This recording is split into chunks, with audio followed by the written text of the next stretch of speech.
Welcome back. Want to get back to the news. The U.S. planning to hold talks now with the Taliban. Confirmation coming just today. This is after Afghan forces formally took over security responsibilities for their own country. Yeah, NATO's handover of security seen obviously as an important step in ending the longest and costliest war in U.S. history. For Afghans, of course, it's just the most recent war. Reza Sayar joining us from the Afghan capital, Kabul.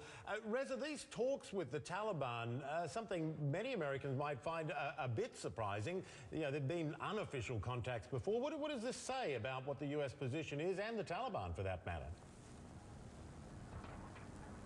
Well, I don't think there's any doubt that Taliban's position is that they're winning this war, and I'm sure the White House, NATO, they have their own position. And when you have conflicting accounts like that, it's probably the best indication that so far there is no clear-cut winner in this war, and the outcome will probably surface years down the road. But certainly today, the Taliban sounding very confident in their first press conference in a long time at their new office in Qatar. This is the office they plan to use to hold peace talks with both Afghan officials and U.S. officials. The Taliban today outlining what their goals are. Essentially, they said they want to restore relations with the world. They want a peaceful solution to the Afghan conflict, an end to the occupation. And this is something Washington wanted to hear. The Taliban saying they will not allow anyone to use their soil to launch attacks against any other country. Of course, the Afghan war started after Washington accused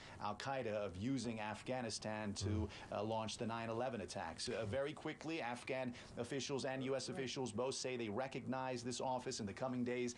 They say they're going to hold talks in Doha. U.S. officials say they're cautiously optimistic. And of course, today the security handover happening there in Kabul, and it is not surprising, right, that you'd have international officials or Afghan officials saying, look, the Afghans are ready to take over their own security. Michael and I have both been to Afghanistan and know that there's an incredible amount of skepticism there that they would be prepared to do such a thing. I mean, do people really believe that they're prepared to handle their own security and protect their people?